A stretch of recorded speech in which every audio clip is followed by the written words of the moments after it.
Natutuwa ako dun sa oral arguments kahapon. Kasi pinapakinggan ko yan, nagmumultitask ako kahapon. Yung mga amicus curiae. Ang Korte Suprema po kasi may kapangyarihan na mag-anyaya ng mga tinatawag na amicus curiae or friends of the court. Ito yung mga tao na wala naman silang pinapanigan, ngunit nagkaroon sila ng expertise o malalim na kaalaman tungkol sa issue na nahaharap sa korte. Nag-invite sila ng ilang mga opisyal ng gobyerno na maalam sa budget. Nandyan si Solita Monsod, si Franklin Drilon na naging Senate President, at si Butch Abad na budget secretary dati. Wala po sa kanilang nagsabing tama yung ginawa sa GAA noong 22, 23, 24. Lahat po sila, all four amicus curiae said maling-mali because that is a form of pork barrel na ipinagbawal na ng Supreme Court doon sa Belhica case. Ngayon, syempre, ang atin pong konteksto ngayon, yung mga usaping pangsimula na dapat ninyong pakinggan at tutukan. So, media, bloggers, are you ready? Ready! Okay. Para magsimula, syempre, ilatag muna natin ang pundasyon ng usapin. Ang question natin ngayong araw, para mag-flow ng tuloy-tuloy ang programa at hindi malihis ang usapin sa kung saan, first of all, I want to remind all of our friends, now bloggers, that is here with us. Wala mo ng question, okay? Mamaya magkakaroon tayo ng tamang oras para tayo'y magtanong. Attorney Topacio, pwede ko na po ba kayong matanong? Sign ko muna itong statement. Yeah. Sandali lang. Bago ko siya tanungin, okay. Meron daw siyang ilalatag muna na statement today, but of course, ang gusto ko lamang pong pagandaan ninyo sa una ko pong katanungan, attorney, yung ano po ang pinaka-core issue na dinidinig ngayon ng Korte Suprema. Okay? It's your turn. Okay. Timer starts now. Maraming salamat, Attorney Penny, at nais kong magpasalamat sa inyo lahat at nais ko ring magpasalamat sa Ama sa Langit na ang ako'y napapalibutan ng magagandang mga babae. Wow. Di ba? At hindi si Luistro at si Delima ang nasa tabi ko. Agoy. Yung sinabi kong ang papangit ng sinasabi. Dinugtungan ko naman agad eh. Agoy. Sabi ko nga di ba napakaganda nga ni Delima, kaya nga ang daming nagkandarapang lalaki sa kanya. Bakit awu? Parang aswang. Anyway, bago po ako magpatuloy ay nais ko lamang pong ihayag sa inyo bilang pangalawang tagapagsalita ng partidong PDP Laban ang dalawang pahayag ng ating acting chairman na walang iba kundi si Secretary Alfonso Cusi. First statement po, babasahin ko lang po as it is. PDP Laban has received reports of recent online statements and exchanges involving Attorney Vic Rodriguez. For clarity, neither PDP Laban nor any of its officers has anything to do with the attacks against Attorney Rodriguez, and any attempt to link them to the party is unfounded.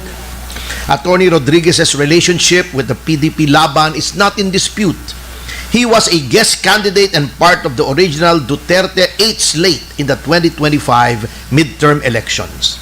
However, he remains independent of PDP Laban and does not participate in the party's decision-making processes. Any person or group allegedly attacking Attorney Rodriguez is acting independently and without the authority or consent of PDP Laban, and they do not speak for the party. Maliwanag po yan. I also confirm, this is Secretary Cusi speaking, that I recently met with Attorney Rodriguez and there is no basis to manufacture conflict or attribute to PDP Laban any actions that are not ours. PDP Laban maintains constructive relations with various groups, including Hakbang ng Maisog, that share key advocacies, bringing PRRD home, ensuring accountability in the flood control scandal and broader corruption issues, opposing the impeachment of Vice President Sara Duterte, and proactively addressing the oil supply crisis. We urge all parties to engage responsibly, avoid unnecessary divisions, and remain focused on addressing the urgent challenges facing our nation and the everyday needs of the Filipino people. Ito naman po, second statement, mula rin po sa mula naman po to sa PDP Laban Membership Committee na pinungunahan ni Yusek Astra. Based on PDP Laban's official membership records, former Congressman Jacinto Jing Paras is not a member of PDP Laban. As such, any statements, opinions, or positions he has expressed are made solely in his personal capacity and should not be construed directly or indirectly as reflecting the official stance, policies, or positions of the party. Mr. Paras is not an authorized spokesperson of LPDP Laban, nor does he represent any of its officers or its leadership in any official or unofficial capacity. PDP Laban remains committed to maintaining clarity in its official communications and urges the public to rely only on duly authorized statements issued by the party or its recognized representatives. End of statement. Kinaklaro ko lang po na hindi po namin pinipigilan ang kahit sino na maghayag ng kanilang saloobin sa kahit anong forum, lamang sinasabi po namin na yung mga hinahayag pong mga opinyon na yon ay hindi po opisyal na stance or posisyon ng Partido Demokratiko Pilipino. Yun lamang po ang sinasabi namin. Of course, these persons are free to express whatever opinions they may want. This is a free country and free expression is guaranteed by the Constitution. Salamat po. Thank you very much, Attorney Ferdy Topacio. Si Ka Ferdy po ay nagpahayag at ay pinarating po sa lahat ng ating mga kababayan, Luzon, Visayas at Mindanao, ang statement po ng ating pong acting chair, si Secretary Alcusi. Salamat po sa pag-update sa ating mga kasama. Of You're course, welcome, the Attorney vloggers Penny. po ay nandirito. At gusto ko pong ibalik muli sa inyo ang aking pong unang pagpapahayag na inaantay po namin ang inyong kasagutan dahil maliwanag na kapag talagang ang naglatag ay si Atty. Topacio, talagang may diin at talagang tunay na maliwanag para sa kaalaman ng ating mga kababayan. Atty. Topacio, my first question po sa inyo is ano po ang pinaka-core issue ng dininig ngayon ng Korte Suprema? Attorney? Maraming salamat, Attorney Penny, Yusek Astra. With your kind permission, ganito po yan, ano? Unang-una, nais kong ihayag ang aking kalungkutan dahil mukhang yung oral arguments po, kahapon yun, ano? Yeah, April 7, sa Korte Suprema ay parang hindi pinapansin ng mainstream media sa kung anong kadahilanan ay hindi po natin alam. Kaya't taos-puso po talaga ang aming pasasalamat sa mga vloggers na kayo na lamang po ang inaasahan ng taong bayan at ating mamamayan na maghatid sa kanila ng tunay na pangyayari. Just a brief history po, last year, kasama ko po si dating Speaker Bebot Alvarez, ang ating PDP senatorial candidate na si Jimmy Bondoc, ang Citizens Crime Watch si Jigs Magpantay. Kami po ay naghain ng isang criminal complaint sa ombudsman tungkol po rito sa mismong mga yung mga issues na dinala naman ni Atty. Vic Rodriguez at ilang mga grupo sa Korte Suprema tungkol nga po doon sa insertions ng 22, 23, and 24 General Appropriations Act.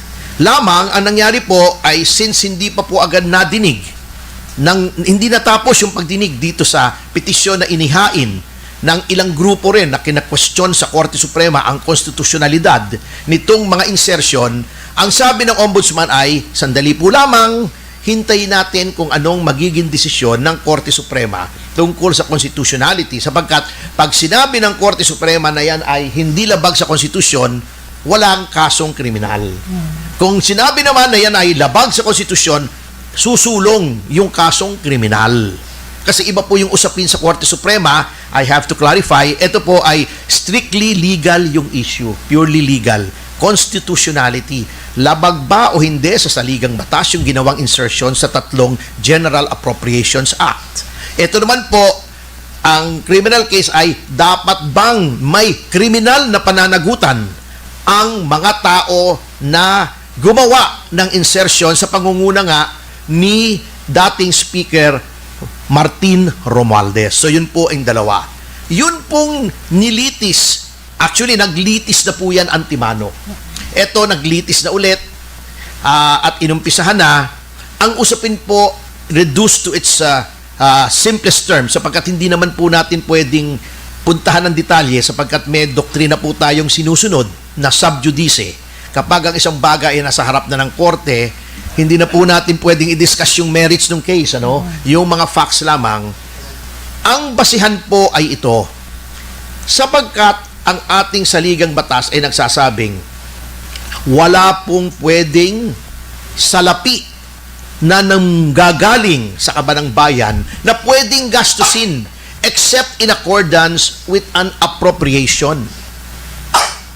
Na ang appropriation pong yan ay nanggagaling sa General Appropriations Act. Kaya nga po, General Appropriations Act po yan, ano?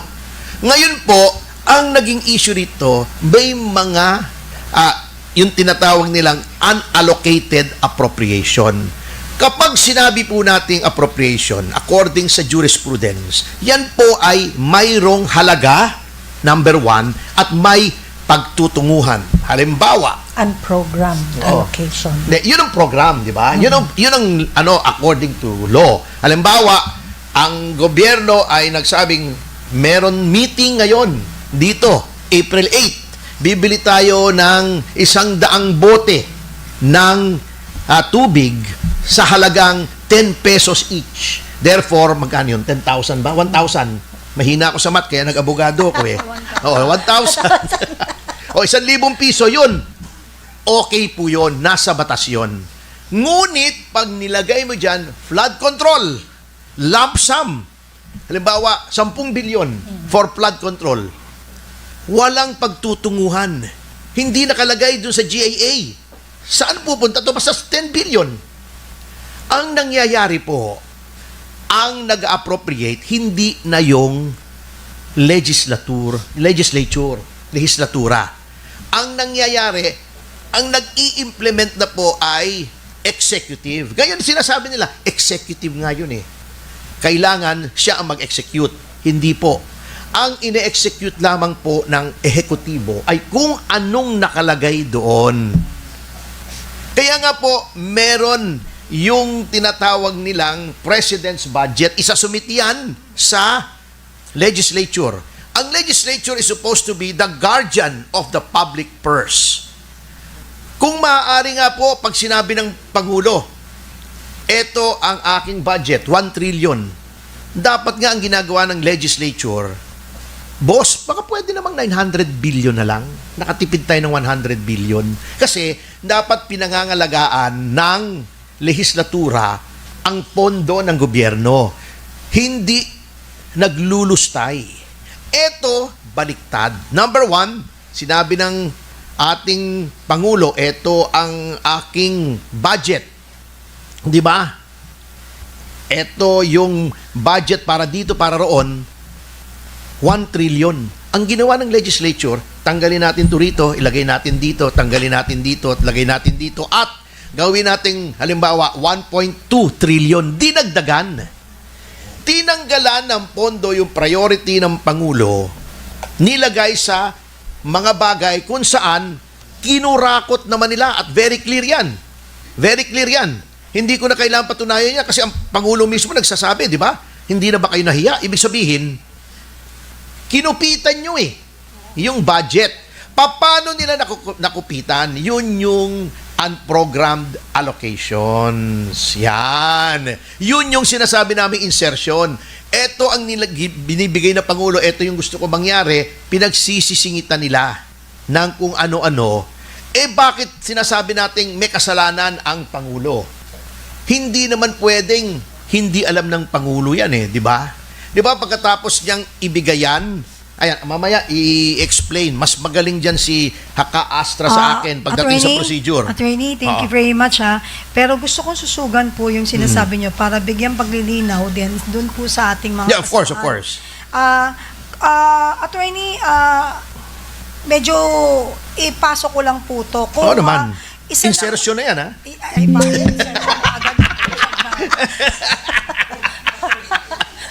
Attorney, kung isa lang po ba ang dapat maintindihan ng publiko ngayon, itong mainit na usapin, no?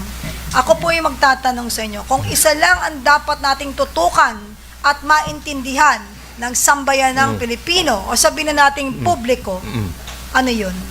Ito po ang kung isa lamang, nagkasabwatan po.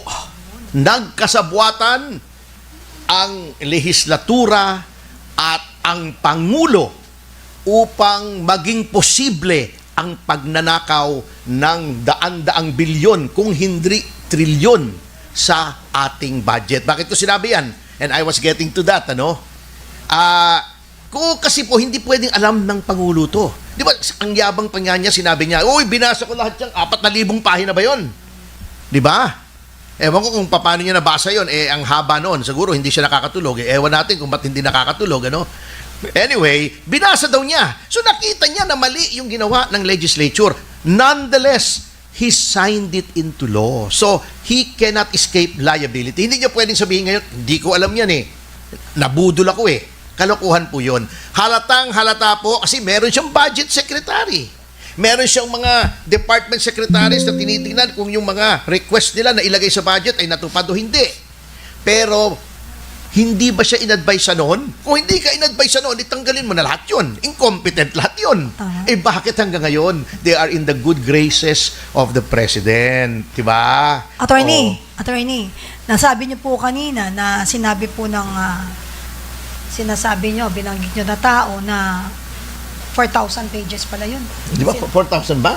Sabi niya. Yung GAA? GAA, oo, tapos ilang volumes pa yan. Saglit ha. Para hindi tayo malihis, we need to stick with the issue. Napakagaling pala niya, no?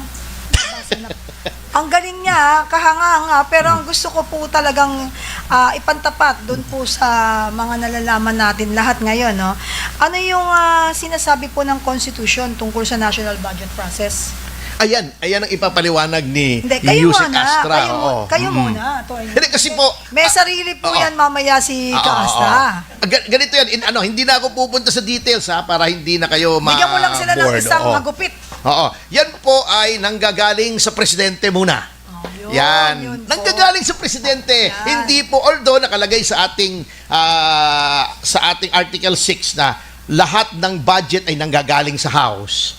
Ang hindi po nakalagay naman sa Constitution ay, ang proseso po ay, lahat po yan nanggagaling muna sa Malacanang. Kumbaga, wish list. Gagawa ng listahan ng Malacanang.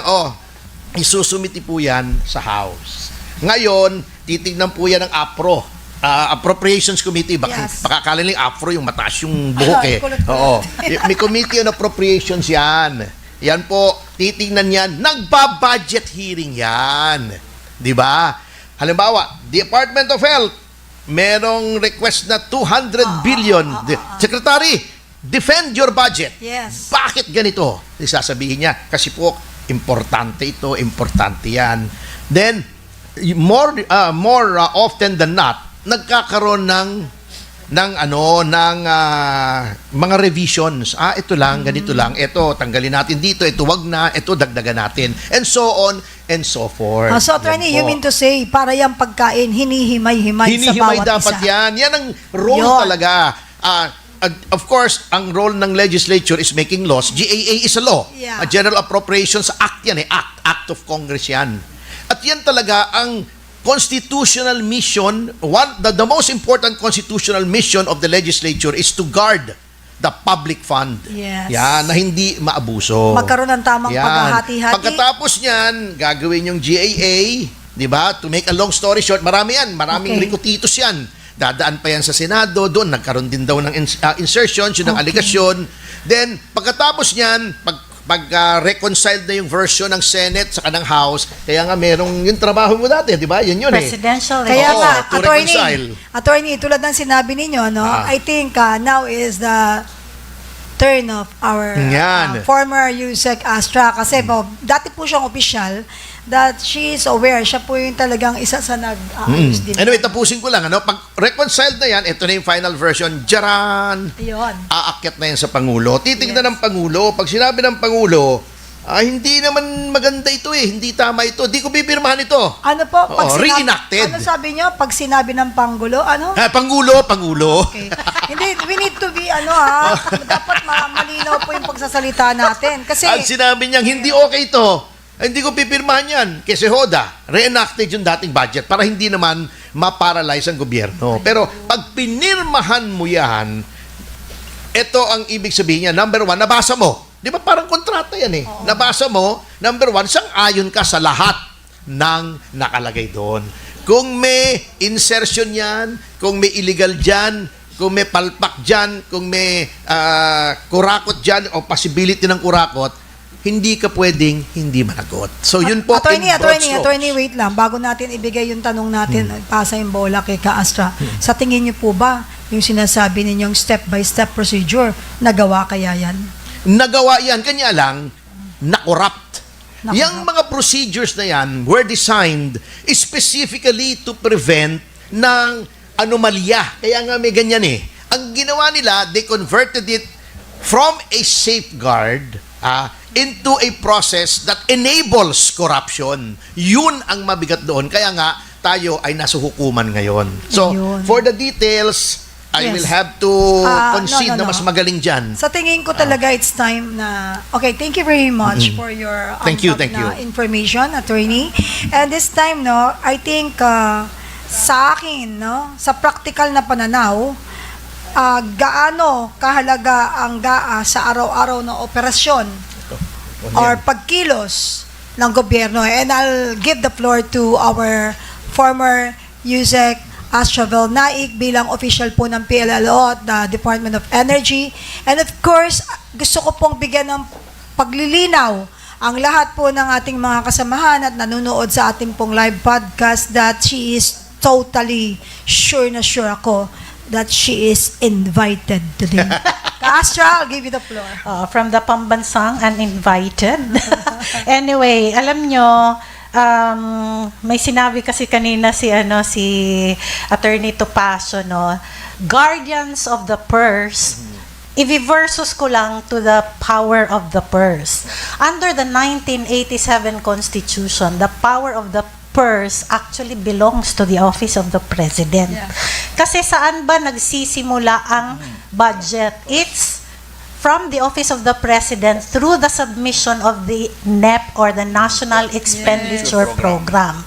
Paano ba ginagawa ang National Expenditure Program? Ito ay supposed to be a product of all the consultations of the Department of Budget with the different regional offices, the regional development councils, ng Pilipinas. At mula doon sa mga lokal na pamahalaan kung ano ang kanilang mga pangangailangan na sinubmit nila doon sa RDCs at ito naman ay sinasubmit sa DBM para madiskusyonan ano ang tunay na pangangailangan ng mga mamamayang Pilipino.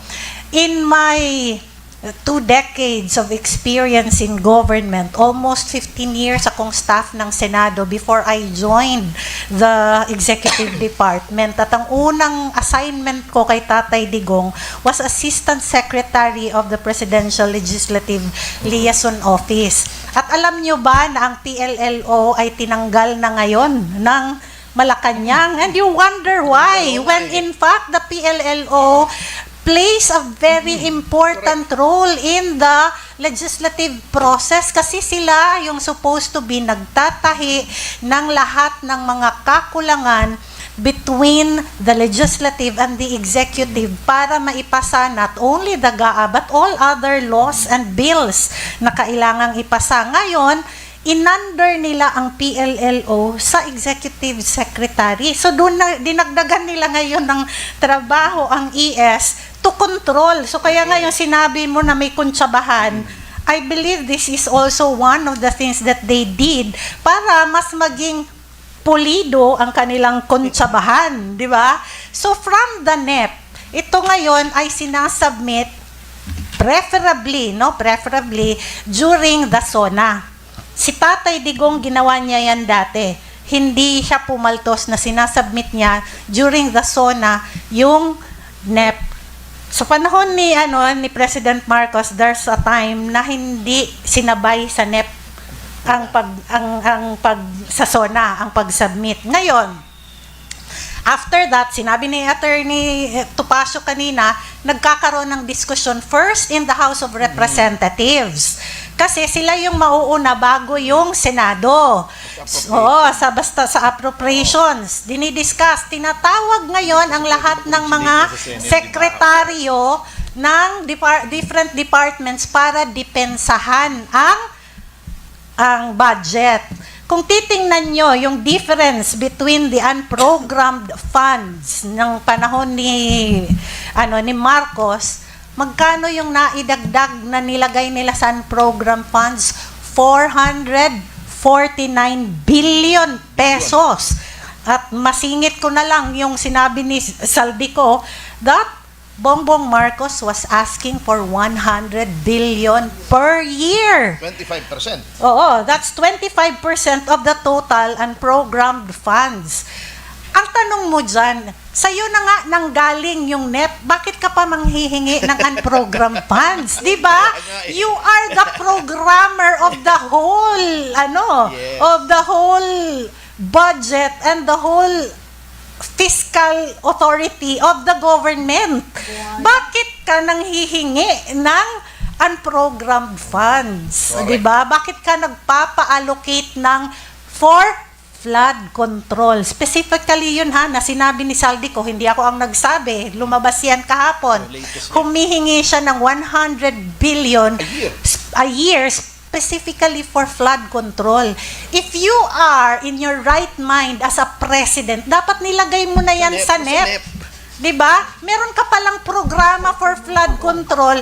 Bakit mo isasubmit after the submission of the NEP? It's so preposterous for a president. Kaya sinasabi namin, you do not know what is your task as a president of the Republic of the Philippines because the power of the purse belongs to you. Why? You are the first proponent of the whole budget and you are the approving officer of the whole budget. So bakit ka in between your proposal and your approval of the final budget mag-i-insert? Because dito sa insertion nangyayari ang padrino system. 'Di ba? Naglalakad ngayon yung mga nagpapadrino, speaker, pwede bang dagdagan nyo kami kasi ganito, ganyan. Oo. And yung kuntsabahan, alam nyo, this is the first time, sabi ko sa inyo, 20 years na ako sa sa gobyerno, started with the Senate. Never have I seen such pamamalakad of the GAA preparation, the GAA In fact, meron pang naninote, and I am very happy Supreme Court did this, kahapon. Sinabpina nila ngayon yung SARO. SARO is the Special Allotment Release Order. Kasi ito yung final kanino ba napunta talaga yung pera? Like the unprogrammed funds, kanino nila ibinigay, and you will see it in the SARO. So, hail to the Supreme Court! You truly are the guardians of the Filipino people for sending a subpoena, para sa submission of the SARO. Another thing na ginawa nila ng kongresong ito under the administration of Marcos is the creation of the small committees after the BICAM, which has never been done in the history of the Philippines. And yes, di ba, attorney, it does not have a legal basis. And ang sabi sa atin ng ating mga kaibigan, in the small committee sessions, laging present si Secretary Pangandaman. Which tells us na yung ano bang nangyari nila sa small committee report, doon sila di ba? Kasi naalala nyo na may mga blank pages. There were blank pages doon sa BICAM report. At doon nila tinira sa small committee report kung paano nila nadagdagan itong mga budget na hindi nararapat. So, ang tanong natin sa taong bayan, papayag ba tayo na ganito na binubudol ang ating mga taxes? Hindi, siyempre. Siyempre hindi, Kaasya. Walang ganon. Gusto ko po sanang pasalamatan ka sa iyong pagpapahayag. Masyado kang magpasabog, unti-unti lang. Kasi sa totoo lang, huwag kang magmadali. You are invited. Hindi mo kailangan magmadali kasi. Sandali lang. Eto, Astra, kung may constitutional defect ang GAA, sino ang unang maapektuhan? Ang gobyerno ba o ang taong bayan? Ang taong bayan, syempre. Sige, i-discuss mo yan. Oo. Bakit Papalitin kita. kapag ito na nga, 'di ba, the Maleta legacy. If there is one legacy that this administration is leaving to the Filipino people, it's the Maleta legacy. Bakit nga ba napakahalaga na dapat hinihir ng Blue Ribbon Committee ang Maleta?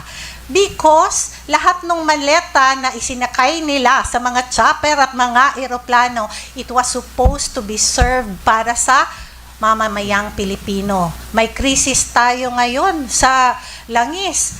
Ano ba yung kanilang mga confidential funds at yung mga ninakaw nila? Dapat wala tayo. You know, the Philippines is not poor, but we have poor leaders. Poor ng karakter, poor dahil inuuna nila yung mga sarili nila at hindi ang taong bayan. Pero very rich. Very rich ang bulsa. Pero poor yung puso. Pati leaders, very rich. Alam mo, Maleta nga eh. alam mo, Kaastra, naging official ka ng gobyerno. Even me. Alam natin yung mga kalokohan na yan. Kaso ang kapal. They can take it. Biruin mo, they are not affected of yung pagtaas ng fuel. Why? Lahat naman yun, re-reimburse kahit gawin nila 1,000 per liter yan. They don't care, my God. Yun ang talaga nakakapando mo. Gusto kong balikan natin at pag-usapan ka, Astra, no? Total, ang galing mong mang-urot eh. Pag-usapan natin yung nangyari mismo sa oral arguments sa Yun. Supreme Court. Doon tayo tumutok na nangyari kahapon. Kasi hindi nire-report ng mainstream Sasabihin masyado nila, sasabihin mo, all praise to Supreme Court, blah, blah, blah, ganyan-ganyan. Ano yun? Siyempre, tuwan-tuwa tayo dahil parang positive. Parang positive, but the people of the Philippines needs to know, ano po yun? Ano po yung pinagbubunyi ng Pilipinas? Parang ganyan, pinag-usapan natin, 20 pesos ang bigas, pero wala naman pala.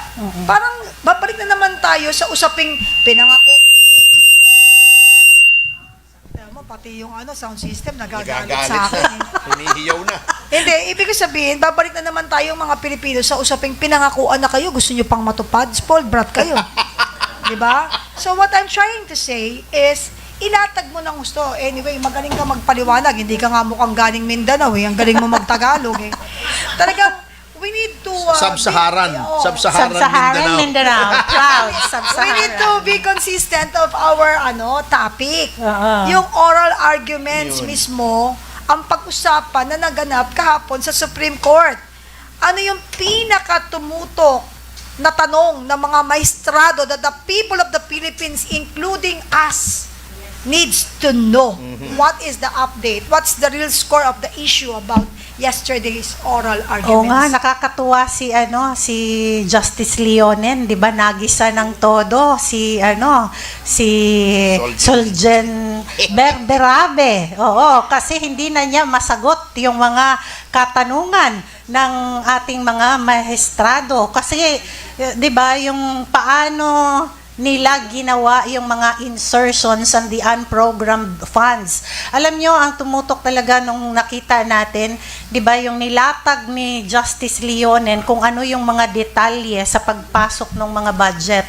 I believe the oral arguments yesterday, kinonsolidate nila Attorney Topacio, di ba? Yes. Yung parang Yung mga apat na apat na kaso. petitions, That's related to the at kasama na nga doon yung final ni former minority leader and former president ng PDP na si Coco Pimentel about the constitutionality of the 2025 GAA, no? Kasi maalala nyo na sila Senator Bato hindi pumirma at nag-walk out ba dahil dito sa mga ano na ito, no?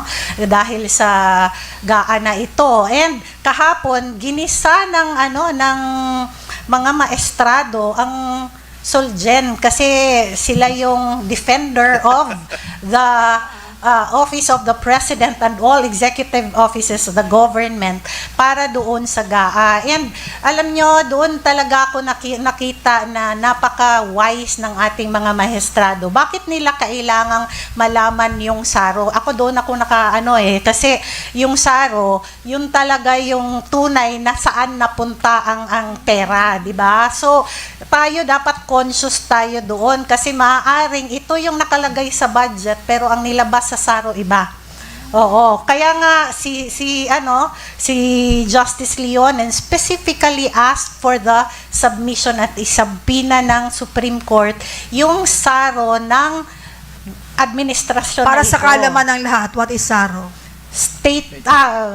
Statement allotment release order. Oo. Natatandaan mo, Kasha, nung tayo'y Special allotment release nung nilalaban order. natin yung ating mga budget para tumaas at makagawa pa tayo ng mas maraming proyekto para sa bayan under yung ating liderato ng ating dating administrasyon, natatandaan mo, wala lahat siyang usapin yan hanggat walang SARO.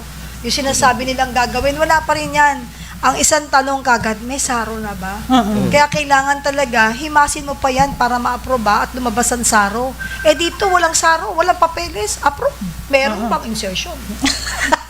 Ayos. Correct, oo. Kaya nga, alam nyo, why am I very appreciative sa leadership ni Tatay Digong? Kasi, di ba, voluminous ang GAA.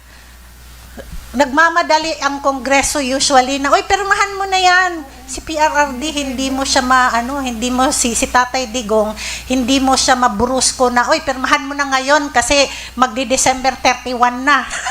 Ganon. Because he is very careful sa pagbasa, kaya nga nagvivito siya ng lahat ng mga hindi dapat i-approve na mga budget. And look, sobrang ganda ng pagpapalakad ni Tatay Digong sa kanyang panahon at hindi tayo nagkaroon ng, hindi natin sinasabing perfect ang kanyang leadership or perfect ang kanyang ang kanyang administrasyon, but he did 90% of the job, no, na talagang kung meron mang mga pagkukulang na hindi niya na achieve, yun nga yung hope niya that this administration ay continuity, kaya nga sinuportaan natin ito because of the continuity na promise para sa atin. Kaso ang nangyari, hindi naging continuity kundi naging maleta legacy. Yeah, tama ka doon. Nasyak ako doon. Pero sa totoo lang, ng panahon po ng dating administrasyon, kapag alam niyang hindi nagde-deliver ng tama at hindi ginagawa, yun, kung ano nakasaad sa mandate ng bawat department, tsugi ka. Di ba? Yeah. Tsugi ka. Wala kang walang padrino-padrino dyan kasi siya is very parang hands-on. At kita mo sa akin, sa maliit na opisina, ahensya kung saan ako nagtrabaho nung una sa National Parks. Kapag meron ka nakitang mali, makikita mo yung difference ng being right and being righteous. Siyempre, sasabihin mo, wag mo approve yan. Wag niyo yan. O wag niyo isama sa bidding yan. Wag niyo isali yan. Why? Saka nakakita ang bombilya, itagwa 16,500 ang isa. Pero yung iba yun, hindi na binubukalkal. O, to justify everything and the president will approve it because that is very, very bad. That's corruption. Yun lang, sabi ko, kasi po, ito po kasi parang abuso, ganyan-ganyan. O, very good, wag isali. Di, tsaka ang tindi noon tayo, nung nagdidepensa tayo ng budget, grabe yung natin, grabe yung aral natin. Hindi pwedeng pumunta ka sa Kongreso at Senado na hindi ka nag-aral doon sa budget. Pero parang ngayon, iba yung nangyari kasi dinadaan na lang sa tawag, di ba? Nagvi-video call. Yung hiningi yung inaprubahan na namin mga ganyan na napakawais ni Saldico because he recorded everything. And hindi Siyempre, ito nangyayari before. Talagang wise siya dahil alam niya na hindi naman lahat ng lihim hindi malalaman. Mananatiling malihim. Kaya kung sakaling sumabog, meron siyang hawak dahil alam niya, pag hindi niya ito hinawakan, siya yung unang sasabog. Diba? Anyway, maisingit ko lang, insertion na rin naman ito. Ang hilig niyo sa word na ganyan. Anyway, ang natutuwa ako dun sa oral arguments kahapon, kasi pinapakinggan ko yun, nagmumultitask ako kahapon, yung mga amicus curiae. Ang Korte Suprema po kasi may kapangyarihan na mag-anyaya ng mga tinatawag na amicus curiae or friends of the court. Ito yung mga tao na wala naman silang pinapanigan, ngunit nagkaroon sila ng expertise o malalim na kaalaman tungkol sa issue na nahaharap sa korte. Nag-invite sila ng ilang mga opisyal ng gobyerno na maalam sa budget. Nandyan si Solita Monsod, si Franklin Drilon na naging Senate President, at si Butch Abad na budget secretary dati.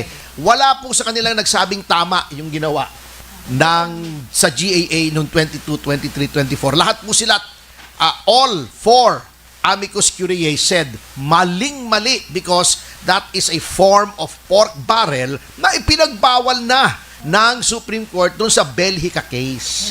So, wala pong kakampi talaga ang gobyerno doon sa oral arguments na yon, at talagay ko nahalata na talaga ni Senior Associate Justice Marvic Leone na talagang something is wrong, kaya yon, hindi na nila mapagkakaila yun. Isinampi na lahat ng saro. Alam na natin, malalaman natin kung bakit yung pong distrito ni dating Speaker Martin Romualdez, dalawa ang appropriation sa kanya. Bukod pa yung sa distrito, bukod pa yung sa Leyte, City of Leyte. Can you imagine? Meron yung sa distrito as a whole, meron pang special sa Leyte. Magkano yung ibinigay sa distrito ni Sandro Marcos? 4 billion ba a year? Doon magkakaalaman na po yan. Kaya palagay ko yung mga responsible dyan na nanginginig na eh. Kasi pag sinabi ng Supreme Court yan na, uy, illegal ang ginawa nyo, yung nakabinbin po namin sa ombudsman ay tutuloy na yon. Kung itutuloy, kasi ang problema natin sa ombudsman, malihis ako ng konti, tuta ng Malacanang ang ombudsman ngayon. Sana ituloy niya. Sana ituloy niya. Kasi yun lang naman ang kondisyon noon ng dating ombudsman eh. Hold it, hintayin natin ang Korte Suprema because that is the highest court. Pag lumabas yan if ang magiging desisyon ng Korte Suprema ay unconstitutional, tuloy na, criminal case na po yan, kulong na po yan, baka plunder pa yan. So yun po ang sitwasyon. Para palang siopaw lang yan, no? May special. Kaya siguro yung dokumento ng mga yon, yung ba nabanggit mo, yung isa sa Ilocos, yung isa sa Leyte, sigurado may pulang bilog yun. Yung papel, ano? Special, masingit natin ito, Penny, kasi usapang saro, di ba? A special allotment release order. Ito yung order mo na, nandito na yung pera, pwede mo nang gastusin doon sa naka-allot nyo. Ito yung nangyari sa confidential funds ni VP Sara. Ibinigay ang saro sa kanya 11 days before. Pero, nakaplano na yung gastusan mula pa nung niya. Ito, sandali lang, Ka-Astra. Kailangan tutukan niyo po ito para maintindihan niyo po yung ginawa. Ginawa nilang tangan, taong bayan, pero hindi nila pwedeng pagmukaing tanga forever si BP Sara. Why? Kasi kami, nasa gobyerno kami. Yung sarong yan, napaka-importante. Ngayon, gipit na sa panahon, di ba? So, kailangan mailatag yan bago magtapos ang taon. That's Hindi, what tsaka happened yung plano for the whole year, planado na yun ni VP saan gagastusin itong mga perang ito. In fact, karamihan sa atin sa gobyerno, alam natin na kung minsan, alam natin na nandoon na sa allotment. Pero kailangan mong yung programa mo na nakalista doon, 'di ba? Kasi nagsasubmit ang ahensya. Ito yung program ko from January to December. Hindi naman lumalabas ang saro sa January.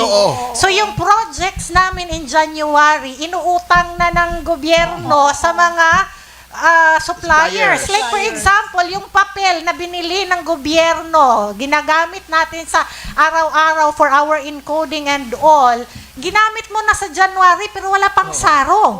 Totoo po yan. Diba? Alam nyo, hindi alam ng iba, naging assistant secretary rin po ako sa DILG. In charge of local government. Ganun po yan. At nagdepensa na rin po ako ng budget. Kasi ang DILG po, of all government departments, may pinakamalaking public information office. Isang floor po ng DILG dati doon sa Mapagmahal Street. Ngayon, lumipat na sila eh. So 1 year po ako dyan, and I was the head of PBAC. PBAC pa noon eh, hindi pa BAC eh. 2000, year 2000 yun eh. 26 years ago. Ay, talaga po totoo yan. Inuutang po yan at hinihintay na ng mga supplier. Kaya paglabas niyan, minsan 4, 5, 6 months, ibibigay mong bigla yan. Kasi kawawa din naman yung mga supplier. Eto lang po, tama yung sinasabi niya, since hindi nakakampi si VP noon, may friction inipit-ipit nila. Kanya lang, hindi naman nila pwedeng ipitin indefinitely yon. So, yung sinasabi nilang 125 million in 11 days, ano yun po, BS yun, propaganda yun. That 124 million is spread out over 12 months. So magkano lang yun kung 124, napakaliit po yun. Oo. Samantalang ang DILG, di nila sinisilip, ang DILG 500 plus million.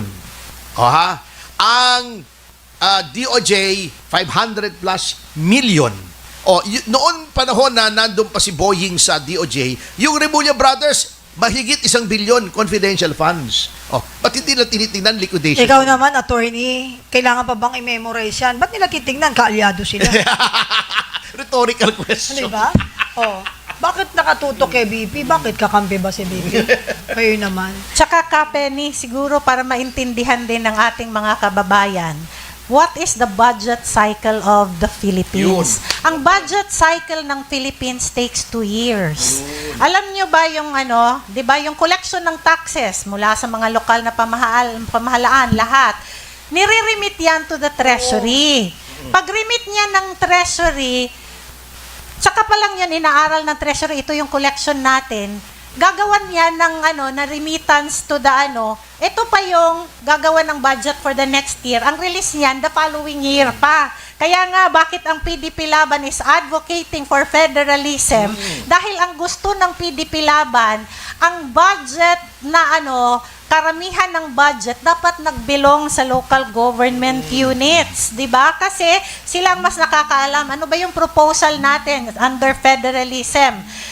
Dapat, ang i-remit lamang ng mga local governments ay yung share ng national government. National taxes. Oo, di ba? May iwan na ngayon sa local government yung kasi you eliminate corruption there and you eliminate also the power na parang nais nating lumuhod lagi sa Malacanang. Ang tawag dyan ay Imperial Manila, di ba? Yeah, correct.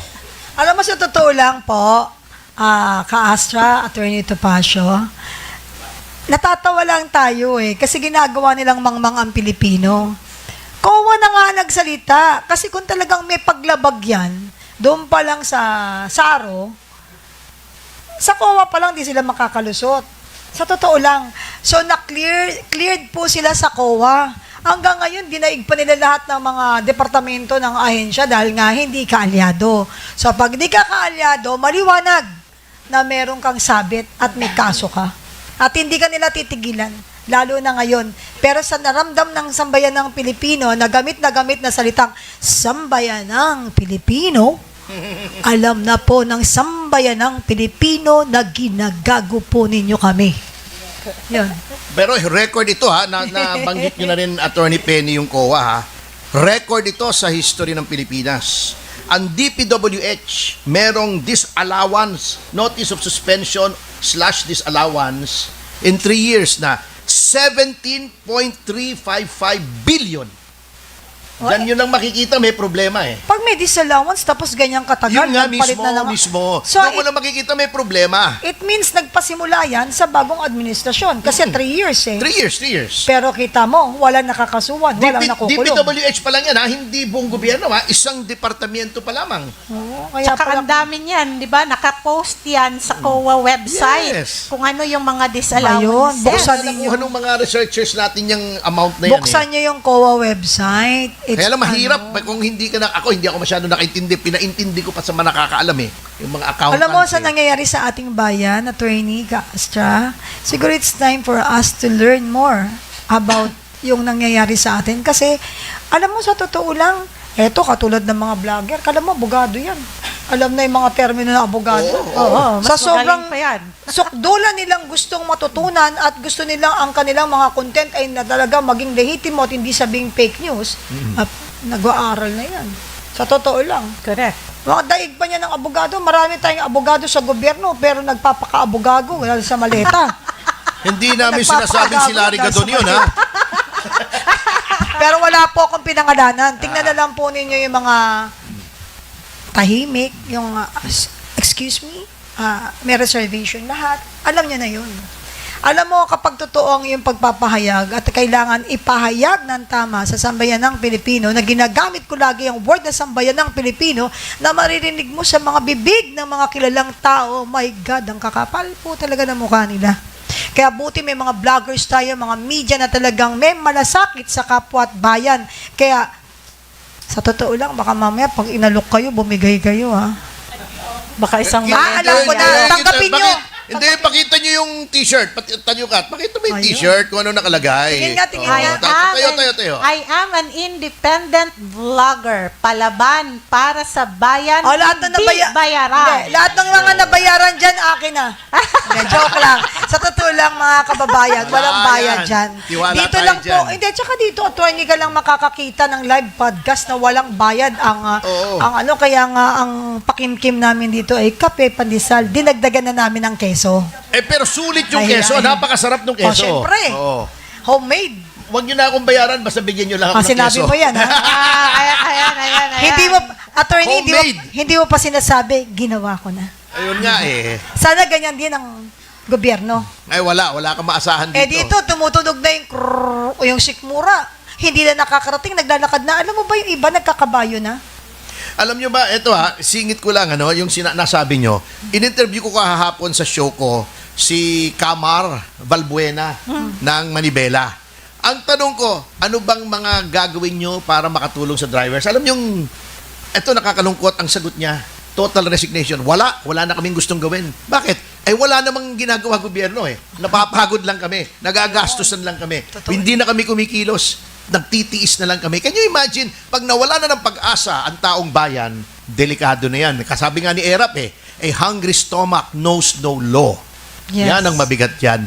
Di ba, dati nagrarally-rally pa, tigil pasada, sabi nila, kami rin na napapirwisyo, wala namang epekto sa gobyerno, wala namang ginagawa ang gobyerno. May ginawa naman ang gobyerno. Minaximize nila yung oras, nabawasan ng isang araw ang trabaho, pero kawawa ang mga nagmamanibela dahil na pinagkukunan nila ng kanilang pang-araw-araw para sa pamilya. Nakakatawa, pero nakakagago, attorney. Tingnan nyo, ako, abogado ako ng Pasang Mazda. Kita yung kapuitan nitong gobyernong ito. Ang pamahala ng Malaysia, may Malaysia na akong kaibigan Noon tumataas ang presyo, alam nyo ginawa ng gobyerno. Siguro meron, let's say, ang gobyerno ay may 10 bilyon. Opo. Kinausap nila yung oil companies. Hanggang ganito lang ang presyo. Sinabi, ito ang presyo sa world markets sa sa kalakalan. Pangkalan. Oo. Sa kalakalan. Paano? Dilugi kami. Sabi, hindi. Yung diferensya, amin. So, mababa yung presyo, kontrolado yung presyo, everybody happy. Dito, anong ginawa? Tinasan. Ayuda. Ayuda. Mahirap po yung ayuda. Bakit? Ayon sa datos na nasa akin, 560,000 persons ang directly or indirectly dependent sa transport industry. Bibigyan mo ng 5,000 yan. Paano mo i-distribute yung 5,000 sa 560,000? Meron bang manpower ang DSWD para ibigay yan? Wala! Hindi ganun kalaki ang DSWD. Anong nangyayari? I-devolve nila sa LGU. Pag dinevolve na sa LGU yan, alam nyo na, patay na yan. Bakit hindi kunin yung pera sa halip na ang kausap mo lang 5-6 na oil companies, 560,000 ang gusto mong kausapin? Mali Bakit? Kasi merong oportunidad dyan pangka-distribution sa marami. Ito yung kalokohan ng gobyernong ito. Pwede mong ibigay direkta sa oil companies. Ang problema, number 2, sabi ng isang kaibigan kong nasa Malacanang, wala na pong maibigay na subsidy, ninakaw na. Yun. Hindi, walang biro. Yun ang problema, malungkot. Ninakaw na. Ninakaw na. Anong bibigay namin subsidy sa oil companies? Yan ang dapat unang-unang instinct ng gobyerno. Kahit walang OPSF or Oil Price Stabilization Fund, ad hoc naman ito Ad hoc naman. Number 2, bakit nag-certify na rin as urgent ang gobyerno? Ang ginawa pa, excise tax pa. Bakit hindi na lang sinertify as urgent yung ibinalik yung OPSF? Ayan na yung opportunity, natataranta na yung legislature, gusto nang gumawa ng hakbang para yung ma-address yung rising prices. Ba't hindi ka pa nagbigay ng batas na i-reinstate yung OPSF? So yan ang mga kalokohan bakit? Ayaw nila kasi profiteering. Ine-enable nila ang profiteering ng mga oil companies. Ang Pilipinas, ang pinakamalaking percentage na itinaas ng oil prices sa buong mundo. Totoo. Sa buong mundo. Totoo. 81% as of February pa yan, ha? Kakapal Ang mo. itinaas. Bakit? Hinayaan ng gobyerno na mag-profiteering, na tumiba-tiba ang mga oil companies. Kontrolado ng oil companies ang gobyerno, regulatory capture. Ha? Nung sinasabi nilang 60 days pa ang reserva, 55 days, bakit ibinenta nyo agad ng mahal the next day? Oh. Kung sa ibang gobyerno yan, ganun profiteering kayo, kulong kayo lahat. Oo. Oo. Alam mo, attorney, ewan ko kung may sense ang sasabihin ko, but definitely, that's my thinking, no? Sa yung mga tao rin siguro, kasing parehas ko rin ng pag-iisip, dahil hindi naman kami kasing intelihente po ninyo. Hindi naman. Balikan natin yung usaping bigas nung araw. Nangako, 20 bigas. May crisis din tayo, no? Meron naman 20 bigas Totoo yun. Oh, Sandali pero lang. isang dakot lang, isang Attorney, dakot oo, lang. isang dakot. Oh, hindi. Gabutin. Ito, attorney, wag para hindi ako mawala. Kasi alam mo, minsan, tumatanda na tayo, nawawala ako eh. Pero nandito lang ako. Alam mo, attorney, yung parang kwento ng bigas, sabihin ko sa iyo, yung bigas, 20 pesos, pinangako niya. Ha? Ikaw ba, pag nangako ka, syempre mag-iingat ka. You need to protect your credibility as the head of... Credibility is very important. Pagkatapos, hindi mo na ibigay kung ano yung pinangako mo. Ako sa dami ng pera ko, kung ako yung best friend mo. Gagastusan ko yan. Wag lang ako masira sa taong bayan. Kahit sarili kong pera. Dahil kapag nasira ka na, ang hirap na pong bumalik. Tatanggap na lang sa iyo kung ano yan, pero yung tiwala hindi na. Ito rin ang nangyari po dito sa krisis. Unang-una, minumulat nila sa taong bayan na walang krisis. Maya-maya, may emergency na. Pucha. Kung yan, sakit yan o health ang usapin yan, tigok ka na. Pinatay ka pa ng paulit-ulit. Tigok ka na nagingalo ka na, may krisis na, sinasabi walang krisis. Pero meron pa na pool ang gobyerno dyan. At hindi totoo na 60 days? 60 days. Dahil dito, nag-guest dito si Ma'am Cora Gedote. May resibo. Kaya pa hanggang 2 taon. May reserba tayong pera. Pwedeng wag nating pabayaan na magdusa ang ating mga kababayan, magrebelde dahil sa gutom, wala ka na makikilala. Pag sumala na ng pagkainan, iba na ang tingin sa iyo niyan. Ang tingin sa iyo, karne, na pwedeng para may maihain na sa pamilya. Kapeni, tingnan mo to ha, how incompetent this government is. Pinabayaan nilang mag-increase kasi saan dapat nilalagay ang pera, di ba? Pinabayaan nila na ang mga oil companies, now I'm speaking as former DOE secretary, pinabayaan nila ang mga oil companies na magtaas. Ngayon, 152 na yata ang diesel. Di ba? Wala, naglakad Kasi, na ako, punta dito. alam nyo ba ano ang ginawa ni Tatay Digong? 2021, Tatay Digong signed EO 138 and that is the implementation of the Mandanas Law. Di ba? Yung Mandanas ruling of the Supreme Court. At kasama doon actually is the devolution of power sa mga local governments. But there is, imagine mo, bago nag-end ang panahon ni Tatay Digong, nandoon na yung puso niya, he was already forward-looking na dapat ang mga lokal na pamahalaan ay may kapangyarihan to regulate even oil. Kasi kasama ang Department of Energy dyan. Although right now, hindi fully devolved. Continuity-wise, ang pag-uusapan natin, dapat si Pangulong Marcos, tiningnan niya lahat ng mga executive orders, lahat ng mga ginawa ni Tatay Digong, at inimplement niya sa panahon niya ngayon para maiwasan natin ang mga sakunang ganito, mga krisis na ganito na hindi nakaka-address. Bakit nagagalit ngayon ang mga drivers? Pinayagan mo ang oil companies na magtaas up to 152 per liter, pero hindi mo pinapayagan ang mga drivers na magsingil magtaas ng singil sa pasahe. Tapos, bibigyan mo lang ng 5,000 pesos yung mga drivers. Ano ang nangyari? Ilang litra lang Ano yun? nga nangyari? nangyari? Nung uwian na, walang masakyan ng tao. Correct. Kasi isipin nila, ba't ako mamamasada? Ang mahal ng gasolina. Ang dami nga nagre-reklamo eh. Kasi yung paggawa ng listahan, problematic pa yun eh. Oh, correct. You should attack the problem at the root. Yes. Anong root? Yung presyo ng petroleum products. Bakit hindi yung kumpanya ang tinawag mo? 7, ilan lang 7, 8 lang na major ang kausap mo. Hoy, wag niyo itataas. Kami munang bahala. Kung anong lugi nyo, basta maprove nyo na lugi kayo, kami na muna magbabayad. Dapat Sige ganon. na. Yun Kasi ang- gagastusin mo yun dun sa ano rin eh. Magkano sinabi lang 1 billion daw para sa ayuda. Bago ang gulo-gulo. How can you distribute 5,000 pesos at 560,000 persons all over the country, ha? Attorney, if you were the president or the head of state at nagkaroon tayo ng emergency crisis, ano ang gagawin mo at papaano yung kumpas mo? Di ba ikaw ay may kumpas eh. Kabayo yan eh. Pinapalo mo yan. Tsaka kaya dapat may tapao ka para hindi ka malito. blinders, oo. Baka mamaya may nagsasalita ditong babae, may nagsasalita ditong lalaki. Di ba? Kaya ganito itsura ng bansa natin. Kung ikaw ang head of state, what will you do and why? Parang Miss duty Universe. pageant. Hindi, yun ang sinabi ko. Thank you for your wonderful question. My family. Parang alam ko. My family. Nakaloko ka. Anyway, hindi nga original nga yung atin eh. Pinanood lang natin yung ginawa ng ibang countries na hard hit. Ganun lang, gagayahin lang niya. President Marcos does not even have to be smart because we know he's not, ano? Kasi pag nagsasalita, parang magawa choppy ko na cellphone eh.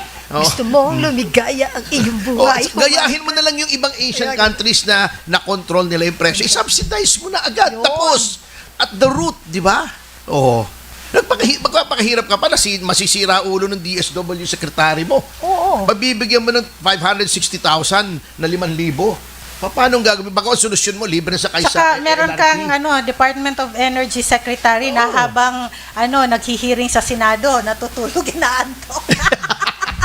Alam mo, sometimes, kapag Walang energy. Walang energy! Alam mo, Ka-Astra, tayo talaga mga dating mga opisyal, kapag nandoon tayo sa Senate, nakikinig tayo, naglalaban tayo ng mga budget natin, pag natutulog yung mga kinatawan ng gobyerno, it means that, why listen? Why watch? Alam naman natin kung ano magiging ending. Parang manipulado. Correct. 'Di ba? So sad to say, talagang wala pa yung oil crisis. Nasa crisis na po tayo, 2022 pa. At maalala ko lang din, Sorry, baka wag kayong mag-quote sa akin. maalala ko lang kung paano ginawa ni PRRD because we also had an oil crisis during the pandemic. Oo. Kasi nga walang mga bumabiyahe na di ba? Na Saksi ako lockdown yun eh.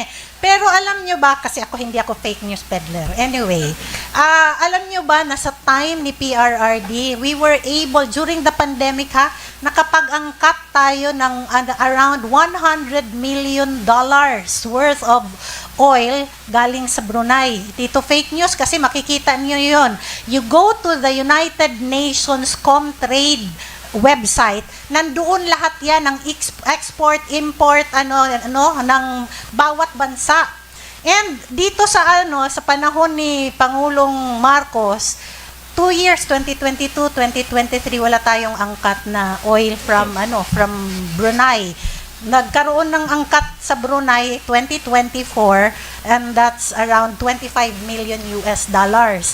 Alam nyo kung hindi lang vindictive itong administrasyon na ito, the best person who is going to be the trade missionary sa kakulangan ng ating oil is the Vice President. Yes. Bakit? Napakaganda ng relasyon ng tatay at ng mga Duterte sa lahat ng mga bansa na karatig natin. Ang tagal na ng BIMP-IAGA, this is Brunei, Indonesia, Malaysia, Philippines Agreement, trade agreement. Kami sa Mindanao, bata pa lang ako, alam ko na nanggagaling yung mga ng mga langis doon, lahat ng mas mura bumili doon dahil mas madaling pumunta kaysa pumunta ng Manila. And sinabi ko nga, supposed to be ang mga local governments may power na dapat to talk to foreign investors and Negotiate. di ba? But the EO 138 ay hindi fully inimplement ng administrasyong ito. 2021, before the end of PRRD's time, nag-issue siya ng EO Kaya pala may 138. langis na dumating sa Davao City from Brunei. Hoy, Recently. ka-Astra, yan Oh, pala sinabi naman. naman ako na ano, alam nyo. Alam mo ka-Astra, ikaw na yung Miss Uninvited ngayon na sikat, even if you are invited today. Ayan ka na naman, you will tackle up issues na lagi kang nai-issue. Brunei na naman yan. Are you Brunayuki? Yes. Anyway, madagdagan ko lang yun, ano? By the way, ito ay expose ko, no? Alam nyo, bini-BS tayo ng DFA natin. Alam nyo naman yung BS. What is BS? Bullshit. Sige, Ay, sabihin ko na. Tinanong mo eh! Tanong ka ng tanong eh. Walang bayad magtanong dito sa kapihan. I-blip nyo na lang, Gusto ko i-blip nyo na lang. Malay mo, hindi nila Alam nyo kung bakit? Kasi Ito hindi ko ha. alam eh. Ito ang storya tungkol dyan sa langis. Sabi ng DFA natin, nakipag-usap daw sila sa Iran. Can you imagine? Ang galing, ano? Nakipag-usap Layo, sa Iran. layo. Si Donald Trump, hindi makumbinsing Iran. Tayo, ang galing natin, ano? Nagpa-photo op pa yung magandang babaeng sekretary natin ng DFA. Sino yun? Yung sekretary ng Lazaro, DFA, di ba? Secretary Lazaro. Lazaro, Hi, di ba? Sek. Napakagandang babae, di ba? Maganda ba? Yes, she is beautiful. Kasing ganda ni Laila de Lima. Oh, yun. Ikaw talaga maganda si Bakit? maganda si Sek. Anyway, Bakit maganda naman si nagpa-photo ano, op pa dun sa Laila? Iranian ambassador. Ito ang sinabi nila sa atin, ha. Nag-usap na daw sila at okay na daw. Sabi daw ng Iran, padadaanin nila lahat ng barko ng Pilipinas sa Strait of Hormuz. Teka muna. Hormones eh. Meron akong classmate noon na nag-drop out na sa law school na nag-career sa foreign service. Naging ambassador na sa Russia. Tinawagan ko, ano ba to? Anong storya nito? Diplomatic success ba? Sabi niya sa akin. Ayaw siyempreng magpangalan. Siyang nagsabi sa akin, BS yan pare. Sabi ko, bakit? Walang tanker na malaki. Walang barkong malaki na Philippine registry na dumadaan sa Strait of Hormuz. Iba yung mga dumadaan dyan. Ang lalaki niyan. Yung mga VLCC. Mga very large container na container craft. Yan. Walang Philippine registry niyan. Yung sinasabi mong pag yan ay papunta sa Pilipinas, papadaanin, sabi niya, hindi totoo yan. Sa diplomacy, wala silang pakialam kung saan papunta yung barko na may dalang langis. Ang importante dyan, registry. Yan. Kanino ba naka-register yan? British registry yan. Hindi pwede kalaban ng Iran. Hindi dadaan yan. Ha? Ang nakapag-negotiate, Japan, India, Pakistan, China, dumadaan kasi kakampi nila. Yung iba, sabi niya, pag sinabi nila na lahat yung mga tanker na papunta sa Pilipinas ay pinadaan sa Strait of Hormuz dahil nakipag-usap sila sa Iran, hindi po diplomacy yun. Ang Iran, basta hindi papuntang Amerika at hindi American registry yung barko, padadaanin, magbayad ka lang. So, di ba, the next day sinabi, hindi porkit pinadaanan ng Iran yung mga tanker papunta sa Pilipinas, ibababa ang presyo. Bakit? Kasi binabayaran natin yung... Ayaw nilang paalam yan kasi gusto nilang sabihin, ang galing natin mag-negotiate. 1 peso per barrel ang bayad. So, yung may mga VLCC na 1 million barrels, ha? Ang dala, napakalaki. 1 million pesos ang binayad ng Pilipinas para lang magpakitang tao na So, ibig mo nakapag-negotiate sabihin- tayo. So, bayad yun, hindi yun diplomasya. Hindi, attorney, ang ibig mo sabihin, kwentong barbero pala yan. Yeah, pinalalabas nga Kwentong namin ginagawa. barbero. They want to make it appear that there is a diplomatic coup na Wow. galing natin, nakausap Ang natin ng galing. Iran. In Pinagbigyan reality, ng sabi niya, in all probability, ang usapan niyan, sige, padaanin mo, magbabayad kami. Ibig Yun. sabihin, hanggang sa kwentong barbero, manipulado, galing sa maleta. Para masabi lang na Bayad. ginagawa ang gobyerno. Correct. So lahat ng accomplishment na nangyayari ngayon, tsaka yung mga kwentong pinahahayag at pinaririnig sa Pilipinas, bayad. Bakit Bayad hindi daw natin yun, bayad daw kalkalin yun. yung totoong kwento ng mga hindi bayad? Palakpakan naman natin. Hindi, tsaka, Penny, Ferdino, nag-declare ang Malacanang ng state of energy emergency. Tama?